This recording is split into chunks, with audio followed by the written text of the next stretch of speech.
وقال النبي صلى الله عليه وسلم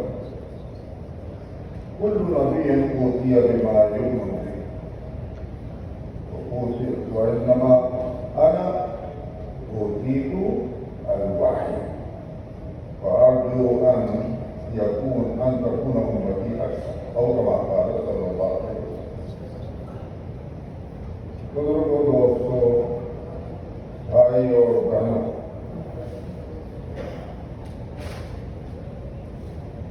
ہم اور آپ آج ایک نہایت عظیم، مفید اور مبارک اجتماع میں ہیں، اور آپ نے دیکھا کہ الحمدللہ بڑی کارآمد اور علم افزا اور مفید تقریریں، خطابات آپ نے سنے۔ ہر سال یہ ہمارا پروگرام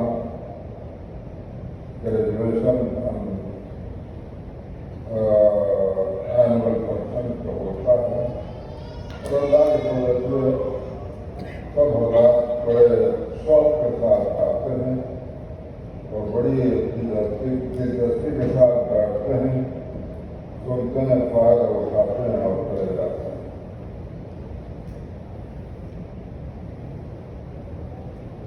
بزرگوں، دوستوں، یہ اسلام جس کی نسبت سے ہم اپنے آپ کو مسلم کہتے ہیں، یہ اللہ کا پسندیدہ مذہب ہے۔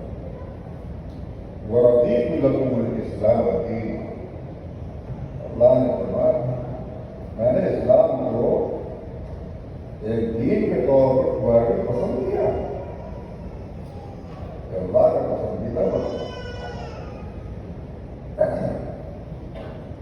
تو اللہ تعالیٰ نے تمام انبیاء علیہ السلام کو اسلام ہی کی تعلیم اور تربیت کے لیے بھیجا، مگر ان سب انبیاء علیہ السلام کا دور نبوت وہ ایک خاص قوم کے لیے اور ایک لمیٹڈ ٹائم کے لیے رہا ہے، اور وجہ اس کی ہے کہ جیسے مثلاً ایک بچہ جس کی تعلیم شروع کی جاتی ہے، پری اسکول ہے، پرائمری ہے، اس طرح ہو کر جاتا ہے، یہ سارے شارٹ ٹرم کورسز ہوتے ہیں۔ پرائمری اسکول میں کوئی بچہ ہمیشہ کے نہیں جاتا ہے،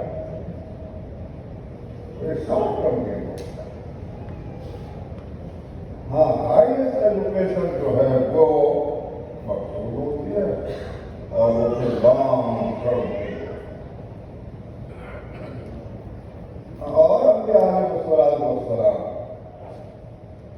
کی نبوت کا جو ٹائم رہا ہے وہ بہت مختصر ہے، اور جو کہ یہ خاص قوم کی بات ہے۔ نبی صلی اللہ علیہ وسلم نے فرمایا کل نبی بعث الی قومہ وانما بعث الی الناس کافۃ، ہر نبی اپنی قوم کی طرف بھیجا گیا اور میں ساری دنیا کے انسانوں کے لیے بھیجا گیا۔ یہ صرف آپ کا ہی فرمانا نہیں، اللہ تعالیٰ نے قرآن شریف میں فرمایا قل یا ایھا الناس انی رسول اللہ الیکم جمیعا، آپ کہہ دیجیے اے دنیا کے انسانوں لوگ، میں تم سب کی طرف نبی بنا کے بھیجا گیا ہوں، سب، پورا عالم الی یوم القیامہ۔ تو اسی بات ہے، اور انبیاء علیہ السلام کو بھی معجزات دیے گئے،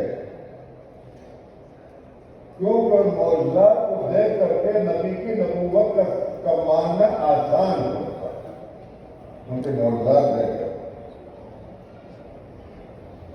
مگر وہ سب معجزات عملی عملی تھے، یعنی ایکشن میں آنے والے. چاہے کھانے کے اندر برکت ہو گئی، پانی زیادہ ہو گیا، ہاتھ نکالا روشن ہو گیا، لاٹھی پھینکی وہ سانپ بن گیا، ایک لاعلاج مریض کے اوپر ہاتھ پھیرا وہ گندا ہو گیا. یہ معجزات ہو گئے، مگر وہ ان کے ساتھ ہی چلے گئے معجزات. آج اگر کوئی دیکھنا چاہے کہ وہ یہ بیضا موسیٰ علیہ السلام کا کہاں ہے، ملے گا. عصائے موسیٰ کہاں ہے، ملے گی. عیسیٰ علیہ السلام کا ہاتھ پھیر دینا لاعلاج مریضوں کو کہیں ملے گا نہیں. عمل ہی ہوگا. عمل جو ہے وہ اسی وقت کے لیے جب تک کیا جاتا ہے. آپ نماز پڑھتے ہیں، نماز آپ نے کب تک ہے جب تک پڑھ رہے ہیں. نماز آپ نے پڑھ لی تو نماز میں ختم ہو. اب کہاں ڈھونڈنے کو ہوتا ہے. تو وہ سارے معجزات عملی اس لیے تھے کہ ان کی نبوت کا زمانہ ہی دراصل مختصر کے وقت کے لیے تھا. معجزے بھی ایسے دیے گئے. نبی صلی اللہ علیہ وسلم جو جامع الکمالات کے انبیاء علیہ السلام ہیں، جامع الکمالات جو کمالات اور تمام انبیاء کو دیے گئے وہ حضرت محمد صلی اللہ علیہ وسلم کو دیے گئے. اسی کو ملا جامی علیہ الرحمہ نے کہا حسن یوسف ید بیضا داری. ان جو خوباں ہمارم کہاں داری. حسن یوسف دمے عیسیٰ ید بیضا داری. ان جو خوباں ہمارم کہاں. یوسف علیہ السلام کو حسن دیا. کیسا حسن؟ نبی صلی اللہ علیہ وسلم نے خود فرمایا ان کو جب معراج میں دیکھا تھا یوسف علیہ السلام کو، فرمایا کہ ان کو ساری دنیا کی جو کا حسن ہے اس کا آدھا حسن یوسف علیہ السلام کو دیا. تو یوسف علیہ السلام کا حسن ہو یا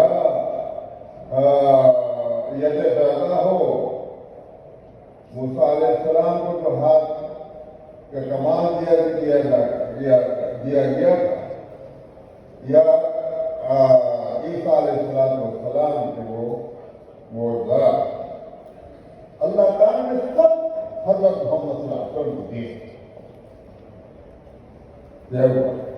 حسن یوسف دمے عیسیٰ ید بیضا. میں تفصیل میں کرنا ہوں ورنہ تو بہت سے واقعات ہیں نبی صلی اللہ علیہ وسلم کے. اور اب یہاں تو ایک آدھی واقعہ ہوگا، یہاں تو بہت ہے. عیسیٰ علیہ السلام سے متعلق ایک واقعہ قرآن شریف میں بھی ہے، بائبل میں بھی ہے. اور وہ ہے کہ کھانا جو ہے وہ بائبل میں جو ہے وہ تھوڑا سا کھانا تھا اور کئی سو لوگ تھے، کئی سو. تو اب ان کے شاگردوں نے کہا استاد کھانا تو تھوڑا ہے، لوگ تو بہت ہیں، آپ کہتے ہیں سب کو کھلاؤں، کہاں سے کھلائیں. عیسیٰ علیہ السلام نے کہا کہ کتنے دن ساتھ ہے تمہارے اندر ایمان اور بھروسہ اور توقع نہیں ہوا. دعا کی کھلاؤ سب کو. کئی سو آدمی کو تھوڑا سا کھانا جو تھا کئی سو آدمی کھا کے چلے گئے. قرآن شریف میں فرمایا وَإِذْ قَالَ عِيسَىٰ ابْنُ مَرْيَمَ اللَّهُمَّ رَبَّنَا أَنزِلْ عَلَيْنَا مَائِدَةً مِّنَ السَّمَاءِ.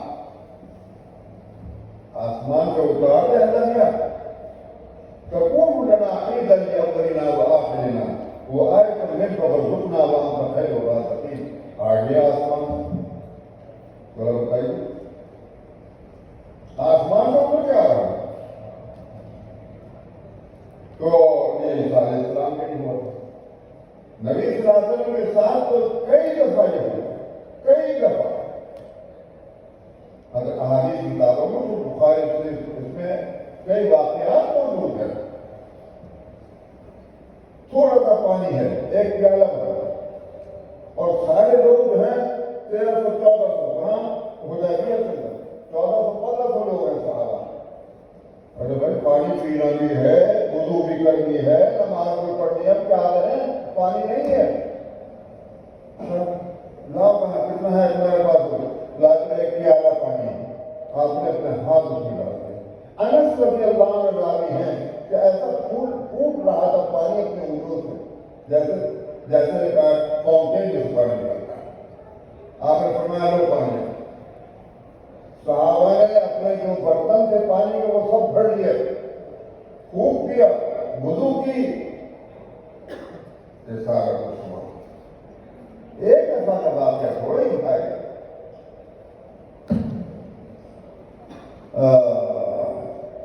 ام سلیم رضی اللہ عنہ، ان سے آ کر کے ان کے شوہر ابو طلحہ رضی اللہ عنہ نے کہا، آپ لوگ بھی نہیں، آپ کو بخاری میں بھی باتیں پڑھ چکے بہت. تو آ کر کہا ابو طلحہ رضی اللہ عنہ نے اپنی بیگم ام سلیم سے، جو حضرت انس کی والدہ، کہ میں نے رسول اللہ صلی اللہ علیہ وسلم کے چہرے پر کچھ ایسی بات دیکھی ہے، ایسا لگتا ہے کہ آپ کو بھوک لگی ہے. چہرے پر آ جاتے آدمی بھوکا ہوتا ہے، تمہارے پاس کچھ ہے؟ اس نے کہا کچھ ٹکیاں ہیں روٹی، چھوٹی چھوٹی جو ہوتے ہیں وہ نکال کر آئی، ڈال رکھی تھی. ایک اپنا روڑیا چادر کی اس کے کونے میں باندھی اور انس رضی اللہ عنہ کے یہاں لگا کر رسول اللہ صلی اللہ علیہ وسلم تو پہنچے. آپ نے دیکھا، پوچھا ابو طلحہ نے بھیجا ہے کیا ہے؟ بولے گا اچھا کچھ کھانا ہے جی. لوگوں چلو سب کھانے کے لیے وہ طرح بھائی چل سکتی اب کیا ہو. وہ بھاگم بھاگ انس رضی اللہ عنہ بھاگے آگے کو جا کر کے ابو طلحہ کو استقبال کے لیے کھڑے تھے. وہاں جا رہا تھا وہ تو سب کو لے کے آ رہے. ابو طلحہ نے جا کر کے رسول اللہ صلی اللہ علیہ وسلم صحابہ کے ساتھ آ رہے ہیں تو کہا اگر وہ آ رہے ہیں اللہ تعالیٰ نے رسول اللہ قرآن میں پہنچ گئے اور آپ نے فرمایا سلیم کیا ہے تمہارا؟ جی مجھے وہ ٹکڑا کیے ہوں گے. ام سلیم کے بعد ایک برتن میں تھوڑا سا بٹن تھا، وہ تھوڑا سا ٹپ کر رہا ہے مسل دیا. آپ نے فرمایا 10 آدمی کو لاؤ، 10 کو 10 آدمی آئے کھا کے چلے گئے. 10 کو لاؤ، کھایا 10 چلے گئے. 10 کو لاؤ. 70 لوگوں نے وہ چند ٹکیاں جو تھی روٹی کی وہ جناب 70 لوگ کھا کے پیٹ بھر کے چلے گئے. اور کتنے واقع جابر رضی اللہ عنہ واقعہ یاد ہے غزوہ خندق کے موقع کتنے واقع. تو میں نے کہا اور انبیاء علیہ السلام کے زندگی میں تو ایک آدھ دفعہ اس طرح کے واقعات ہوئے معجزے تھے، اس سے تو انکار ہی نہیں کیا جا سکتا. کیونکہ معجزہ کہتے ہیں اللہ کا فعل ہے، نبی کے ہاتھ سے اس پر ظہور ہو رہا ہے، اس کو معجزہ کہتے ہیں. اللہ تمام و تعالیٰ کی طرف سے جو بھی چیز ہے اس کو ہم دلہ کیسے لگا سکتے ہیں؟ معجزات کرتے ہیں. مگر نبی صلی اللہ علیہ وسلم نے فرمایا کہ مجھے جو دیا گیا اصل علاوہ عملی معجزات کے، آپ نے فرمایا مجھے جو دیا گیا وہ وہی ہے. اور اس بات سے مجھے امید ہے کہ میری امت زیادہ ہوگی اور یہی ہے. کیوں؟ اس لیے کہ دیکھیے میں نے بھی کہا ایک بار کہیے بات، عمل خاص طور پر وقت کے لیے جس وقت عمل ہو رہا ہے. علم جو ہے اس وقت کے لیے نہیں ہے، یہ ہمیشہ کے لیے. امام بخاری نے یہ علم کتاب کے اندر جمع کیا. کیا امام بخاری کے ساتھ چلے گا؟ امام مسلم نے اگر حدیث جمع کی ان کے ساتھ چلے گا. امام ابو حنیفہ رحمۃ اللہ علیہ کا جو فقہ ہے، امام شافعی کا، امام مالک کا، ان کے ساتھ چلے گا؟ نہیں. یہ علم ہے، اور علم جو ہے وہ ایک خاص وقت کے لیے نہیں ہوتا، ہمیشہ کے لیے ہوتا. اس لیے آپ نے فرمایا کہ مجھے امید ہے کہ میری عمر سب سے زیادہ ہوگی. اور یہ ہوا، معلوم یہ ہوا کہ اسلام حضرت محمد صلی اللہ علیہ وسلم جو لے کر آیا، جو اسلام کو لے کر آیا، اس کی اصل جو ہے، اس کی فاؤنڈیشن جو ہے، اس کی بنیاد جو ہے وہ علم ہے. اور علم جو ہے اس کی کوئی عمر نہیں ہوتی، وہ ہمیشہ کے لیے. اسی بات پر اللہ تعالیٰ نے فرمایا وہ علمک ما لم تکن تعلم، آپ کو وہ علم دیا جو آپ کو نہیں معلوم ہے. کیونکہ نبی کو امید ہے. امید کس کو کہتے ہیں؟ جس نے کسی کے سامنے شاگرد بن کر کے نہ اس سے سیکھا، وہ امید ہے. یہ بات امید کا مطلب ہے. تو لیکن آپ کیا اللہ تعالیٰ نے فرمایا وعلمک ما لم تکن تعلم، آپ کو جس چیز کا علم ہے ہم نے علم دیا ہو. کیوں؟ وکان فضل اللہ علیہ عظیما. اس سے بات معلوم ہوئی جس کو یہ علم حاصل ہو جائے اس پر اللہ کا فضل ہے. کوئی سمجھائی نہیں بات ہے، یہ میری بات ہوگی نا. اللہ فرما رہے ہیں، نبی صلی اللہ علیہ وسلم کو خطاب کر کے فرما رہے ہیں اللہ نے تم کو وہ علم دیا جو تمہارے پاس نہیں تھا. کیوں؟ اس لیے کہ اللہ کا فضل آپ کو. دوستوں آپ لوگوں جو علم حاصل کیا آپ کرتے رہے ان شاء اللہ سارے وقت، یہ اللہ کا فضل ہے. یہی سمجھنا چاہیے. آپ کا کوئی کمال نہیں، نہ آپ کو استادوں کا کوئی کمال ہے، یہ اللہ کا فضل ہے. تو علم بنیاد ہے اسلام. اس واسطے یہ علم یہ اسلام ہمیشہ کے لیے، کیونکہ علم ہمیشہ کے لیے. اب اللہ تعالیٰ نے ایک تو علم کا مزاج بنایا کہ ہمیشہ کے لیے رہے، پھر اللہ تعالیٰ نے اس کا بندوبست اور انتظام بھی فرمایا کہ یہ ہمیشہ رہے. اور وہ کیا کیا؟ دیکھیے اسلام کے جو ہے وہ دو ریسورس ہیں، ایک القرآن اور ایک الحدیث، احادیث. یہ دو ہے ریسورس. اب ان کو محفوظ بنانا ہے کیونکہ ہمیشہ کے لیے ہے. کیا ہوا کہ صاحب حافظ بننا شروع ہوئے، شروع سے حافظ القرآن، حافظ القرآن، حافظ القرآن. صحابہ کے زمانے میں سینکڑوں حفاظ نبی صلی اللہ علیہ وسلم کی زندگی میں صحابہ کے اندر ہو گئے. ان کو قرآن سینے میں محفوظ ہو گیا. ایسا نہیں جیسے ہمارے بچے پکے ہاتھ میں ہوتے ہیں کب کب مارتے رہتے ہیں ادھر ادھر. نہیں، ان کا قرآن شریف بہت پکا یاد ہے. اتنا ہی نہیں، اللہ نے حکومت ہو گئی، دکھائی تو ہو گئی. اور نتیجہ اس کا یہ ہوا کہ صاحب دنیا میں یاد بھی ہو رہا قرآن شریف اور کبھی جا رہا قرآن شریف.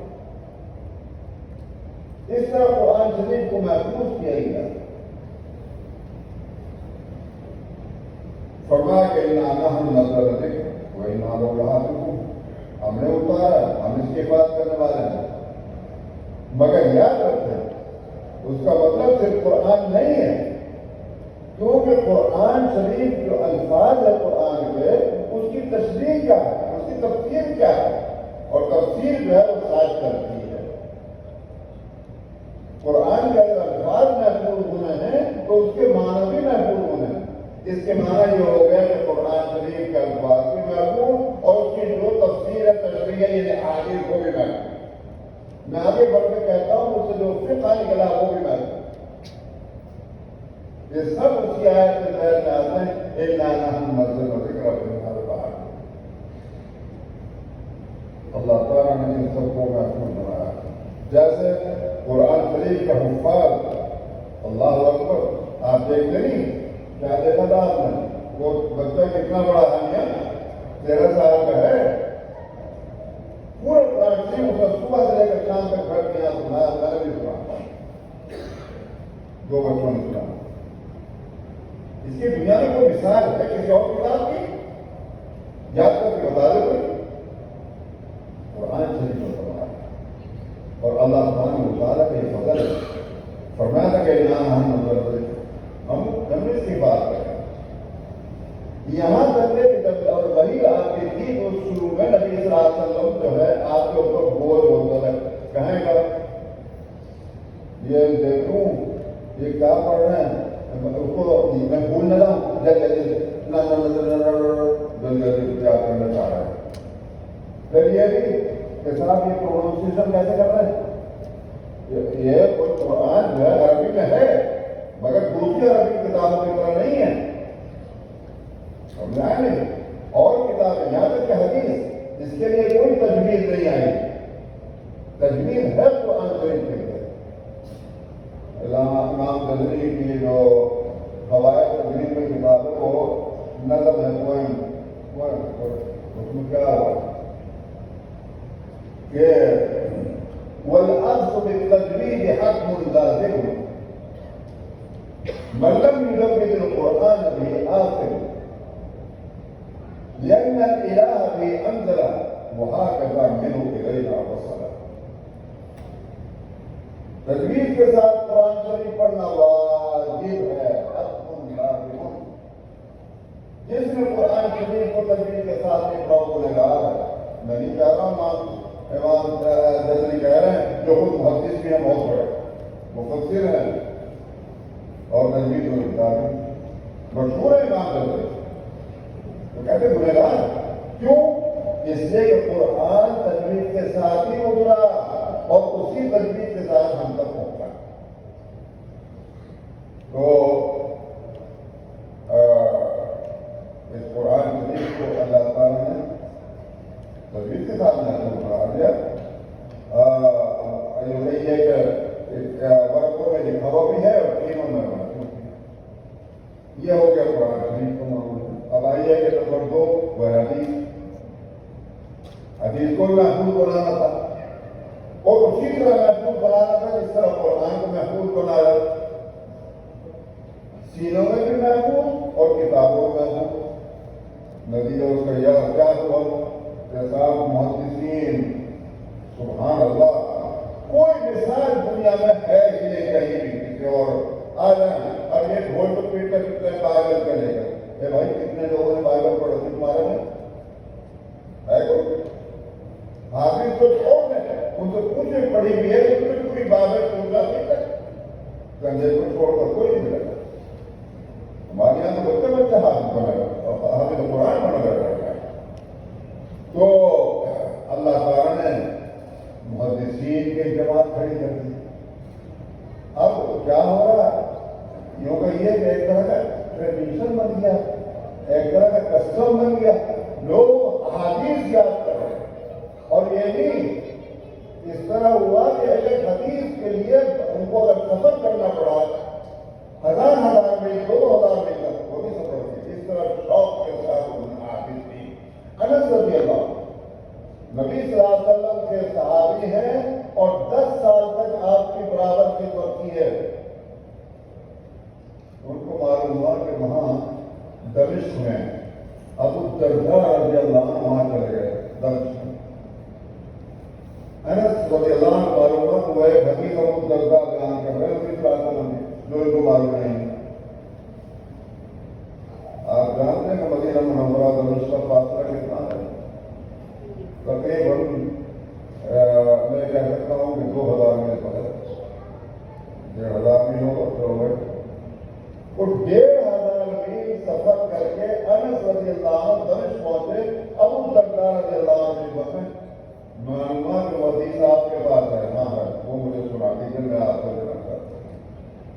اس کے واسطے صحابی مان رکھے. آپ نے نام سن رکھا امام احمد بن حنبل رحمہ اللہ، ایک فقہ کے امام ہیں، بڑے محدث ہیں. ان کو معلوم ہوا کہ ایک حدیث جو ہے عبدالرزاق صنعانی وہ اس کے راوی ہیں. وہ صحابی نہیں ہے، وہ تابعی ہیں. کون؟ عبدالرزاق، بلکہ کب تابعی. جی ہاں. تو امام احمد بن حنبل کو معلوم ہوا کہ عبدالرزاق صنعانی ایک حدیث بیان کرتے ہیں جو اور کسی کے پاس نہیں ہے. فیصلہ کیا. اب امام احمد رہتے کہاں ہیں؟ بغداد. اور عبدالرزاق صنعانی کہاں رہتے ہیں؟ یمن میں. اور بغداد اور یمن کا فاصلہ 2000 میل ہے. چلو چلیں گے. ایک ان کا موسم اس نے کہا کہ یہاں میں نے سنا ہے تم یمن جا رہے بنا میں بھی تو مسافر ہوں. اب چلے. راستے میں جہاں سے وہ مکہ مکرمہ کو راستہ جاتا تھا وہاں تک پہنچے تو اس نے کہا ایسے کہاں مکہ ادھر ہم جا رہے ہیں، کیوں ہم پہلے عمرہ کریں؟ تو عمرہ کر کے چلیں گے. ہاں چلو عمرہ کرنے چلے. تلاش کر رہے تھے. اس نے کہا ساتھی نے وہ عبدالرزاق صنعانی میں جواب کرے بڑی اچھا ہو گیا یہی پوچھنے کو چاہیے. تو بنو ادب کے خلاف سے جہاں کے رہنے والے ہیں جب وہاں پہنچ جائیں گے آرام سے بیٹھیں گے، وہاں جا کر ان سے لیں گے. ایسا نہیں طریقہ ہے. آپ کون بات کو سمجھ سکتا ہے؟ جبکہ ہم تو ٹرین میں بیٹھو تو چلے جاتے ہیں، ٹرین میں بیٹھ کے چلے جاتے ہیں، کار میں بیٹھ کے چلے جاتے ہیں، وہ تو پیدل جا رہے ہیں. یہاں تک ہوا کہ امام احمد بن حنبل سواری تو کری، وہ تو چھوڑ دی. یہاں تک کہ جو ہوا کہ بھوک لگ رہی ہے، کھانے کو بھی بھوک ہوتی نہیں، تو کیا ہوگا؟ بہت اٹھے سے کھجوریں گھر سے باندھ دی، ستو باندھ دیا، چلو مر جائے وہ ختم ہو گئے. اب وہ پیر میں چپل سے وہ گنجے وہ ممکن ہے کہ شاید کچھ جو کیسے کوارٹر میں بک گیا ہو گیا یا گائے میں بک گیا ہو. اس سے روٹی خریدی دو روٹی کھا لی. نہ کوئی سارن ہے، نہ مکھن ہے، دودھ ہے، نہ کچھ نہیں. روکھی روٹی ایک انہوں نے کھا لی. انہوں نے کہا چلتے رہو. اسی طرح سے چلتے چلتے یمن پہنچے اور ان سے جا کر حدیث لی. یہ ہے قربانیاں.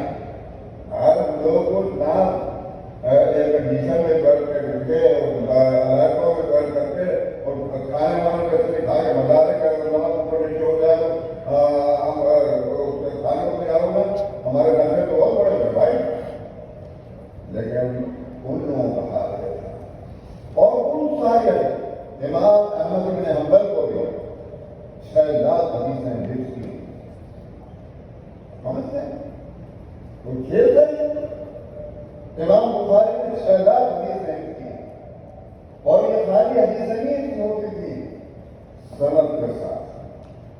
فلانے نے فلانا سے، فلانے نے فلانا سے، فلانے سے فلانے سے. اور اتنا ہی نہیں، یہ جو ہے فلانے فلانا ان کا پوری بایوگرافی معلوم ہونا. بایوگرافی کا مطلب کیا ہے؟ ان کا جو ہے کیریکٹر کیسا تھا، ان کے عادات و اخلاق کیسے تھے، ان کا تعلق کس خاندان سے تھا. باتوں میں یہ اور یہ کہ انہوں نے جن سے حدیث لی ہے وہ ان سے ملاقات بھی کی کہ نہیں کی. ساری چیزیں جو ہیں یہ ایک راوی کی یہ سارے معلوم ہوتے ہیں. یہ تو ہوا امام بخاری جب بغداد پہنچے اپنے سفر کیونکہ بہت سفر کرتے تھے، بغیر سفر کے تھوڑی ساری حدیثیں آ گئی. ہر ایک محدث نے یہ پورے عرب اور اسلامیہ کے ایران اور فارس اور افغانستان اور مصر اور سب جگہ کا سفر کر کر کے لوگوں نے حدیثوں کو جمع کیا ہے. امام بخاری بہت بغداد ان کی شہرت تو پھیل گئی. لوگوں نے کہا کہ محمد بن اسماعیل آ رہے اور سنا کہ بہت مجھے میموری کی بہت ضرورت ہے، امتحان کرو. تو میرے خیال میں کیسے کریں گے؟ 10 عالم تیار کیے محدث، اور اس کے بعد تم تو سند کو بدل دو، اور اس کے بعد تم اس کو مذہب کو ادھر کر دو، رکھ دیں کہ اس میں تبدیلیاں کر کے اور ان سب کو 10 حدیثیں اس طرح سے ان کو بتائیں تو ایسے پیش کرنا. اب امام بتائے کون قرآن کے مطابق کے مجھے کھڑے ہوئے، اس نے اپنی پیش کی غلط کر کے امام صاحب نے کہا لا میں جانا، دوسری حدیث لا دے، تیسری لا دے، 10 ہو گئی لا دے، دوسرا آگے لا دے. 10 عالموں نے 10 حدیث ہے، جنہوں نے 10 multiply by 10 multiply by 10 how much 100 حدیث ہو. اب امام بخاری نے کہنا شروع کیا، تم نے پہلی حدیث وہ پڑھی تھی، اس میں تم نے یہ گڑبڑ کی تھی، حدیث صحیح یوں ہے، سند اس کی اس طرح ہے، اور دوسری حدیث تم نے اس طرح پڑھی تھی، اس میں یہ غلطی کی تھی، صحیح حدیث جس طرح ہے، سند اس طرح ہے. غرض یہ کہ ہر ایک عالم نے جس ترتیب سے اس نے حدیث میں پڑھی تھی، اسی ترتیب سے ان کی حدیثوں کو صحیح کا 10 سے 10 آدمی. تو یہ تھے ان حضرات کے میں نے یہ ایک میموری کا حال ہوگا. یہ اللہ کی طرف سے قرآن شریف کی حفاظت کا انتظام اللہ کی طرف سے مرتب ہوگا. احادیث کے حفظ کا انتظام سارا اللہ کی طرف سے تھا، یہ بھی مرتب اس طرح میں آپ کو ہوا. اب میں نے ایک بات کہی تھی کہ اسلام صرف قرآن اور حدیث کا نہیں، فقہ کا بھی نام ہے، کیونکہ فقہ جو ہے وہ دراصل قرآن اور حدیث کو لے کر کے اور ان سے مسائل کو رکھنا کرنا. اور اگر وہاں مسئلہ موجود نہیں ہے تو پھر اجتہاد سے مسئلہ رہا. لوگ یہ سمجھتے ہیں ہر قرآن اور حدیث کو یہ کیا مشکل کیا چیز ہے، بے وقوف ہوتے تو میں نہ پڑھے میں نہ پڑھے. میں بتاتا ہوں، حضرت معاذ بن جبل رضی اللہ عنہ مشہور صحابی ہیں، عالم کے حلال اور حرام. معاذ بن جبل یہ ان کی خصوصیت ہے، حلال اور حرام کا سب زیادہ جاننے والا صحابی کون تھے؟ معاذ بن جبل. نبی صلی اللہ علیہ وسلم ان کو یمن بھیج رہے تھے گورنر بنا کر. آپ کی عادت شریفہ یقین جس کو کہیں بھیجتے تھے اس کو سیاح کرتے تھے مدینے کی آبادی کے باہر تک، اور اگر ہم لوگ اونٹ پر سوار ہیں آپ پیدل کرتے کہتے تھے رسول اللہ میں نہیں تو اوپر ہی بیٹھو آپ کا سیاح کر رہے. اس درمیان میں آپ نے پوچھا یہاں لبیک یا رسول اللہ تم جہاں جا رہے ہو وہاں تمہارے سامنے کیسز آئیں گے، کوئسچن آئیں گے، تم کیا کرو گے؟ کیسے تم مسئلوں کو حل کرو گے؟ کیسے جواب دو گے؟ اور اس کے یا رسول اللہ قرآن شریف میں دیکھتا قرآن شریف میں دیکھ کر کے دیکھنے کا مطلب یہ قرآن شریف لکھا ہوا سینے میں یاد کیا ہوا ہے آپ نے تو وہاں سے مسئلہ بتا رہا ہوں. آپ نے فرمایا کہ قرآن شریف میں مسئلہ نہیں ہے تو حضرت رسول اللہ حادث رسول میں دیکھو گا، اس کا مطلب یہ حادث میں منہ بھی آتی. آپ نے فرمایا اگر حدیث میں بھی نہ ہو تو یہ دیکھا تو معاذ بن جبل نے عرض کیا یا رسول اللہ میں اجتہاد کروں گا. اس کے بعد نبی صلی اللہ علیہ وسلم نے کہا فرمایا اللہ کی تعریف ہے کہ اس نے رسول کے رسول کو ایک صحیح بات کی ہدایت کی ہے. یہ ہے اجتہاد کی بات ہے. اور اجتہاد کا مطلب یہ نہیں کہ بیٹھے اور آپ کے گھر جاتے ہو کرنے میں مجھے ایسا نہیں ہوتا. اس کے لیے ریکوائرمنٹ ہے، ریکوائرمنٹ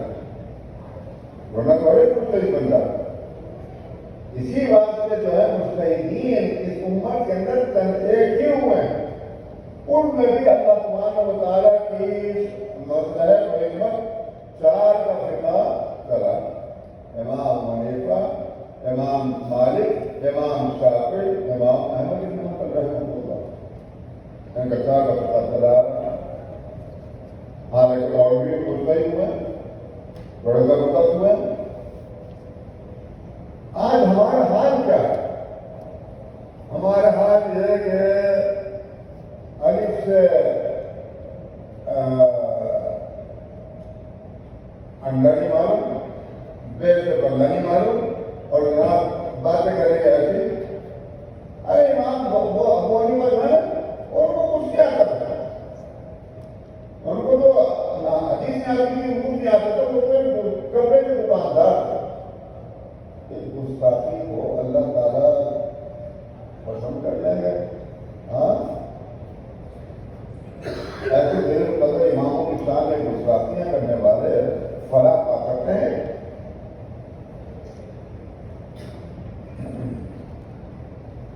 عبداللہ بن مبارک رحمہ اللہ، جن کی شان یہ ہے، میں بتاؤں کہ محدثین اور محدثین کے کہیں اگر ذکر کر دیں نا، محدثین کا ذکر اگر چار لائن اور محدثین یہ لکھیں گے، عبداللہ بن مبارک کے پورا سفر لکھیں گے، بہت اونچا درجہ ان کا حدیث میں بھی، اور امام ابو حنیفہ کے شاگرد بھی تھے۔ ایک روز کیا ہوا کہ کچھ پیپر رول کیے ہوئے ہاتھ پکڑے کام ہوتے امام اوزاعی کے پاس، یہ ہم اثر ہے امام ابو حنیفہ، ان کا بھی ایک فقہ تھا، شام میں رہتے تھے، تو وہاں پہنچتے سیریا میں تو جاتے تھے، مجھ سے کیا لے رہے ہو؟ انہوں نے کہا کچھ یاد داشتیں ہیں، کس کی ہیں؟ تو وہیں پڑے، انہوں نے کہا دکھاؤ، امام اوزاعی نے ان کو دیکھا، ایک ہی مجلس پورے پڑھنے کیا کہا انہوں نے؟ جب امام اوزاعی پہلے تنقید کرتے تھے، وہ بھی پروپیگنڈا سے متاثر تھے امام حنیفہ کے خلاف، جب وہ سارے پیپر پڑھے تو کہا اس شخص کی ذہانت نے اس کو فتنے میں ڈالا ہے، یہ سارا فتنہ جو ہے ان کے خلاف یہ اس لیے ہے کہ ان کی ذہانت، اور ذہانت کا مطلب یہ ہے کہ وہ لوگ مسئلے کو سمجھتے ہی نہیں جو انہوں نے مسئلہ بتایا۔ آپ نے ابھی ہمارے مولانا محمد صاحب سے انہیں مولانا محمود الحسن کے بڑے مسئلے سنے ہیں، ہمارے یہاں یہ بات کہی جاتی ہے کہ شیخ الہند مولانا محمود الحسن بڑے ذہین اور ذکی علماء میں تھے، تو میں نے سنا ہے یہ ان کے بارے میں اپنے بڑوں سے کہ شیخ الہند رحمۃ اللہ علیہ فرماتے تھے کہ مسائل فقہ میں جان دیکھتا کہ امام ابو حنیفہ اکیلے رہ گئے، کوئی ان کے ساتھ نہیں ہے، ایسا ہوتا ہے نا، امام ابو کے ساتھ ہے، بعض امام محمد ساتھ ہیں، امام بکر ساتھ ہے وغیرہ، لیکن جہاں میں دیکھا کہ امام حنیفہ اکیلے رہ گئے کسی مسئلے میں، تو میں کہوں گا میں اسی میں غور کرتا ہوں، اسی مسئلے میں۔ تو آخر کار میں بات دیکھ کے نکل جاتا تو غور کریں گے، اور آخر کار میں اس نتیجے کو پہنچتا کہ امام ابو حنیفہ کی نظر وہاں تک پہنچی جہاں اور پھر تک نہیں پہنچی، یہ کام کر رہا جن کو کہتے ہیں وہ کپڑے پہنچ رہے۔ امام جعفر صادق کا نام سنا نا، امام اہل بیت تھے، حضرت حسین رضی اللہ عنہ کے بیٹے امام باقر کے بیٹے امام جعفر، تو وہ بھی امام ہیں حدیث کا وقت۔ ایک روز امام حنیفہ پہنچ گئے، ملے، انہوں نے پوچھا تمہارا نام کیا ہے؟ میرا نام تو وہی وہ جو ابو حنیفہ کے نام سے مشہور ہوئی، تمہیں وہ جو رسول اللہ صلی اللہ علیہ وسلم کے عقیدے و خلاف کو اپنی رائے دیتے ہو؟ انہوں نے کہا کہ حضرت تھوڑی دیر تشریف رکھ کے میں کچھ بات کروں، کہا حضرت عبادات میں نماز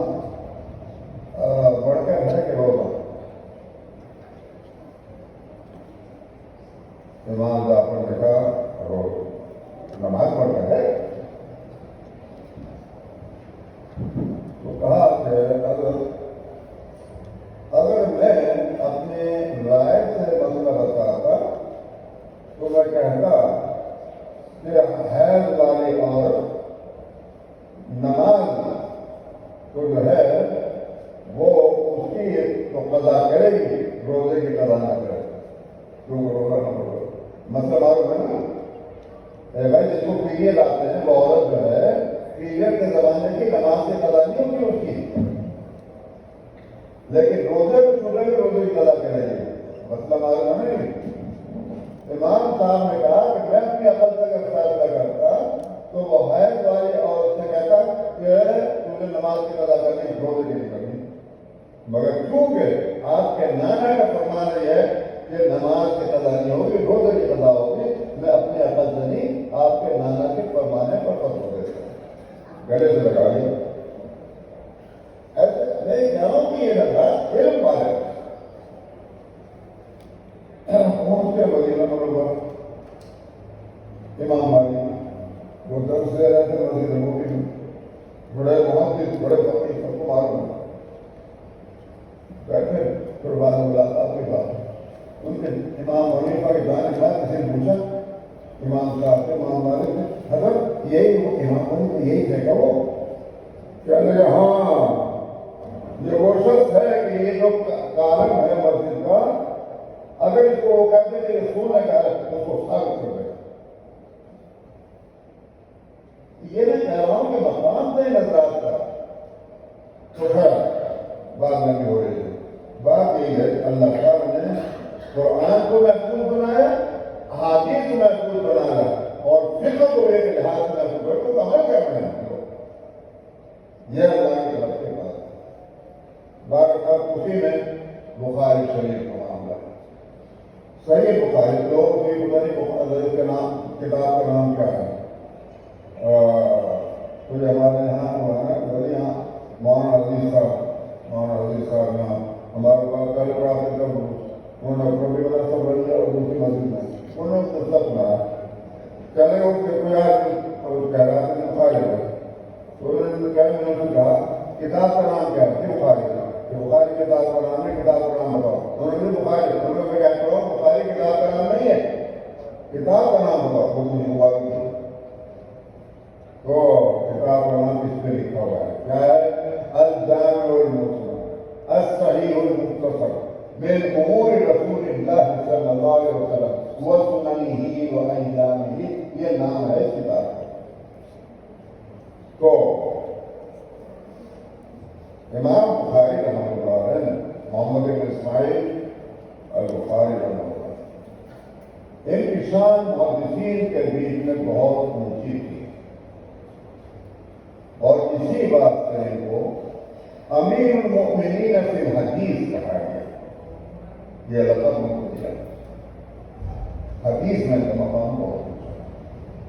اور یہ اگر کسی راوی کے تعلق سے راویوں کے ایکسپرٹ بھی ہوئے ہیں جنہوں کو امام بخاری ہے. امام بخاری کی جو کہتے ہیں ضعیف ہے وہ کہتے ہیں صحیح ہے صحیح. مطلب ترمذی کا ذہنی جامع ترمذی میں یہ بات ہے امام ترمذی کی, میں نے ان کو بہت موقع امام ترمذی سے کہ وہ ذرا سعد محمد اسماعیل وہ امام بخاری سے پوچھا کسی راوی کے بارے میں, اس کو نہیں کیا کتاب میں نے محمد سے پوچھا. یہ بات تو یہ ماہرین تھے. امام بخاری ان کے اسماء و رجال کے راویوں کے بایوگرافی کے ماہر تھے. تو اس لیے وہ اس حدیث کو قوی کہتے ہیں, وہ قوی اس کو ضعیف کہتے ہیں ضعیف اور حجت ہے ان کا کہنا. تو انہوں نے اپنی اس کتاب میں 6,000 حدیثوں میں سے 60,000 حدیثیں استعمال کی. اور یہ ایک دن میں نہیں ہوا, 16 سال لگائے ہیں. بار بار لکھنا, بار بار لکھنا, بار بار. اور ان میں جو وہ ہیں ٹاپکس جو ہوتے ہیں بات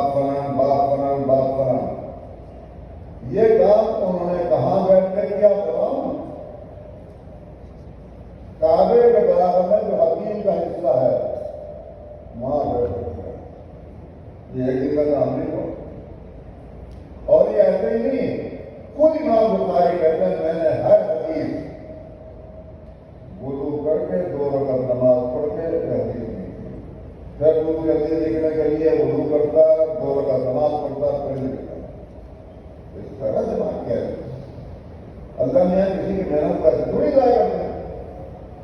جس نے اللہ کے رضا کے لیے اور اللہ کے رسول کے کلام کی عظمت کے بعد سے اتنی تکلیفیں اٹھائیں تو کیا ایسے چل جائے گا؟ تب ان کا مقام اللہ نے بہت بڑا کیا.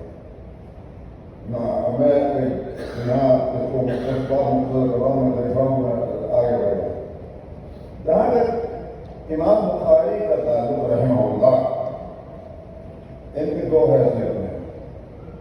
ایک تو یہ کہ یہ محدث ہے، محدثین نے امیر المومنین کا حدیث ہے، میں نے کہا اسٹینڈرڈ ہے. دوسری حدیث ہے کہ یہ مجتہد ہے. مطلب ہے فقہ.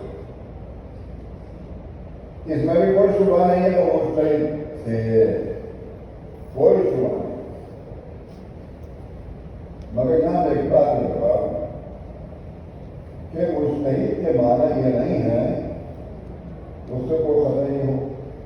اگر ایسا ہوتا تو نبی صلی اللہ علیہ وسلم بڑی فرماتے المجتہد یؤتی و یؤتی فإن أخطأ فله أجر وإن أصاب فله أجران. مجتہد جو ہے اس کے اجتہاد میں اجتہاد کرتا ہے. اگر اس سے خطا ہو گئی ایک ثواب ملا، اگر اس نے ٹھیک اجتہاد کر لیا 2 ثواب ملا. مجتہد سے خطا نہیں ہو سکتی. ایک بات کو ذہن میں رکھیں. دوسری بات یہ ہے کہ ضروری نہیں کہ اس کے اجتہاد سے اس زمانے کے سارے مجتہد مستقل ہوں، چاہے کتنا ہی بڑا ہو. امام ابو حنیفہ رحمۃ اللہ علیہ کو امام اعظم کہتے ہیں. میں نہیں کہتا، سب کہتے ہیں یہ بات. بلکہ میں بتاؤں آپ کو کہ ایک وقت بہت سارا سعودی عرب میں اور وہ اس میں کچھ اپنے مہربانوں کے بھی عمل دخل تھا پروپیگنڈا کرنے کا کہ وہ امام حنیفہ کو نام بھی سننے کو جانا ہمارا وہ تھا. لیکن آج حال یہ ہے وہاں کے علماء کیونکہ ان کی جب ملاقات ہوئی دوسرے ملکوں کے علماء سے، ہندوستان اور پاکستان اور بنگلہ دیش اور دوسرے ملکوں کے علماء سے، اور جب انہوں نے دیکھا تو انہوں نے کہا ہم تو بالکل گمراہ نہیں کرتے. اب وہ بھی امام اعظم ابو حنیفہ رضی اللہ عنہ نے اپنی ساری کتابوں آج کے جو اتر میں تھی. میں نے کہا کہ مجتہد کے معنی یہ نہیں تو سارے سارے معنی سب معنی. اور تو اس لیے کیا ہے کہ امام بخاری کا اجتہاد ہر جگہ سب نے اتفاق نہیں کیا. امام بخاری نے بھی دوسرے کے اجتہاد سے ہر جگہ اتفاق نہیں کیا.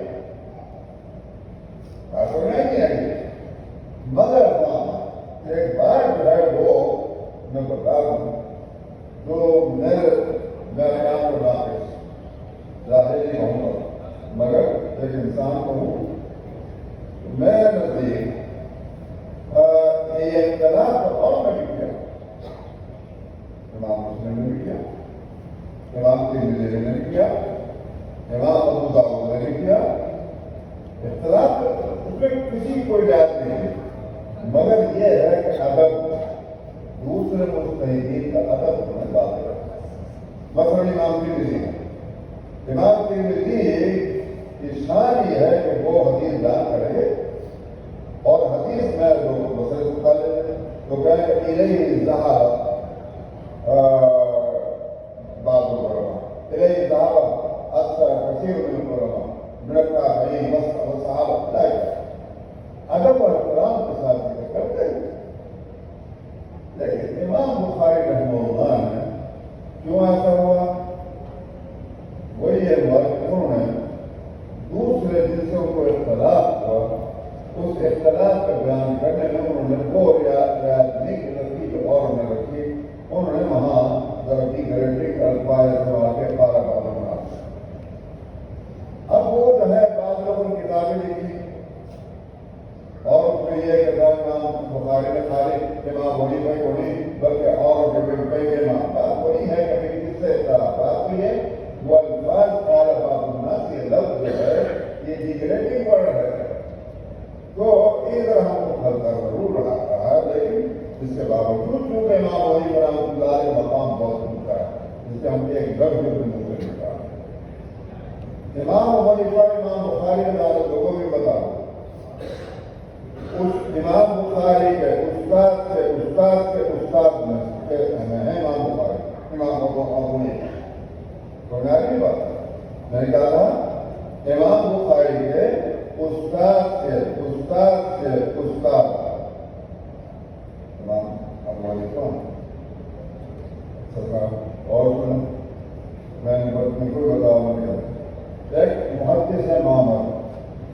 بہت زبردست معاشرت ہے.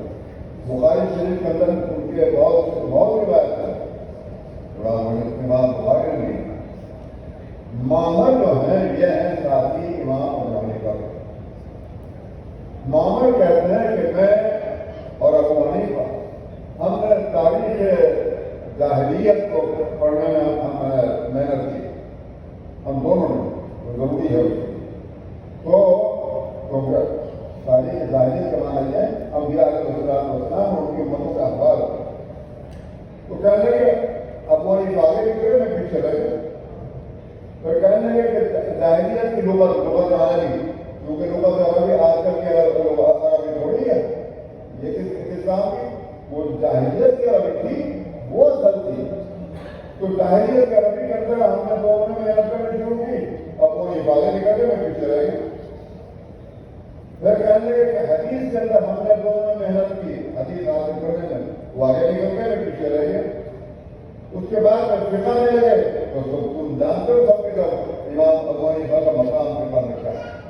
یہ معمر کا کہنا ہے جو امام بخاری کے استاد کے اور کئی بہت حدیث ہے اس کتاب کے اندر معمر کی روایت کی موجود. میں کہہ رہا تھا کہ یہ ان کا مقام ہے نظرات کا. تو اس لیے بھارت اللہ سبحانہ و تعالیٰ نے اس اسلام کو اور اس کے تمام ریسورسز کو اللہ تعالیٰ نے محفوظ بنایا جو اس کا فضل ہے. اور ہم اپنے آپ قسمت سمجھتے ہیں کہ ہمارا مذہب اسلام ہے. ہم امت میں حضرت محمد صلی اللہ علیہ وسلم کے اور ہمارا مذہب وہ ہے جو اللہ کا پسندیدہ مذہب ہے. یہ ہمارے خوبصورتی کی بات ہے. اور آپ حضرات جو یہ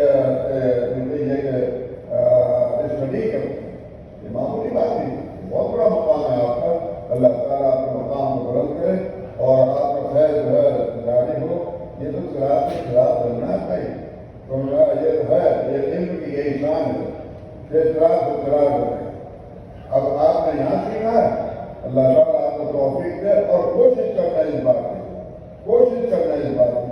چاہے تمہیں دو اسٹوڈنٹ مل جائے دو کو لے کے بیٹھ جاؤ پڑھاؤ ان کو. یہ علم منتقل کرنا ہے.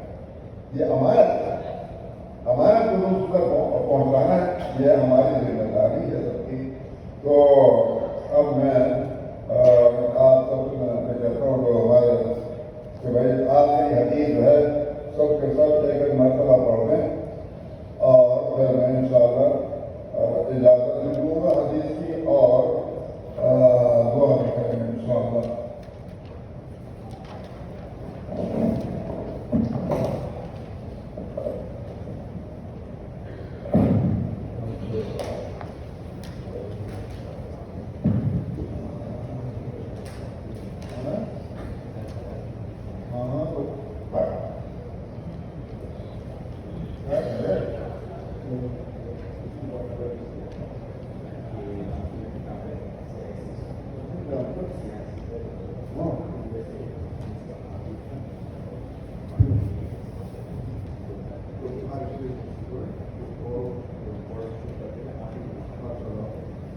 تمہاری کے جو سطح ہیں 6 کتابیں حدیث کی جو یہاں پڑھائی بھی جاتی ہیں ہمارے یہاں. ان میں آخری ہر کتاب کی ایک حدیث آخری وہ ہر ایک پڑھے گا. ایک پڑھے گا ایک پڑھے گا. ہاں ایک پڑھے تو دوسری کتاب دوسرا پڑھے تیسری کتاب تیسرا تیسرا سے ایک حدیث سنا دو. میں سنوں اور حدیث سے سنوں. چلے کون سی کتاب لے جاتا ہے.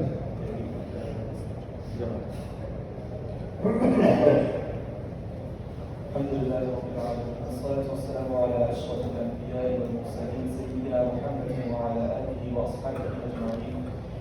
قال رسول الله صلى الله عليه وسلم الراحمون يرحمهم الرحمن.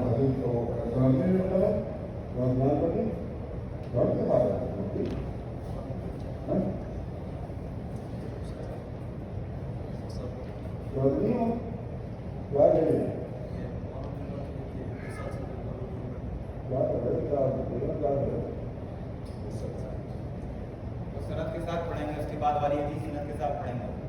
یہ تو ویسے ہی پڑھ رہے ہیں. اس کے بعد پڑھیں گے سند کے ساتھ. وہ اس کے بعد پڑھیں گے سند کے ساتھ.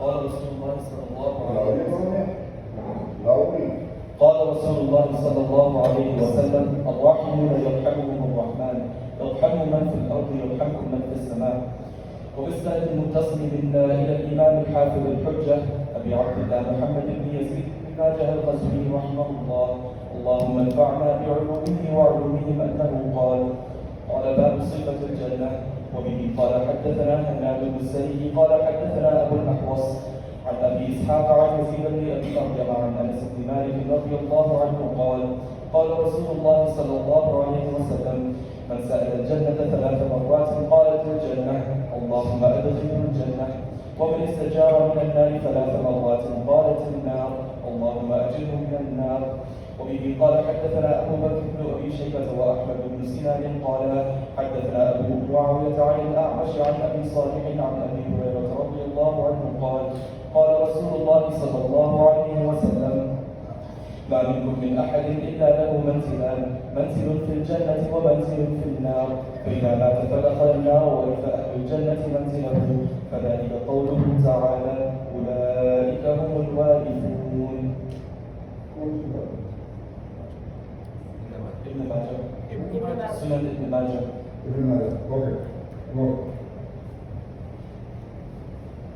أحسن الله إليكم. وبالسند المتصل منا إلى الإمام الحافظ أبي عبد الرحمن أحمد بن شعيب النسائي رحمه الله اللهم انفعنا بعلومه وعلومهم آمين. وبه قال أخبرنا إسحاق بن إبراهيم قال أخبرنا جرير عن ابن شبرمة قال طلحة لأهل الكوفة للنبي فتنة يمر فيها الصغير ويهرم فيها الكبير قال وكان إذا كان فيهم عرس كان طلحة وزبير يسقيان اللبن والعسل فقيل لطلحة ألا تسقيه النبي قال إني أكره أن يسكر مسلم في سببي. وبه قال أخبرنا إسحاق بن إبراهيم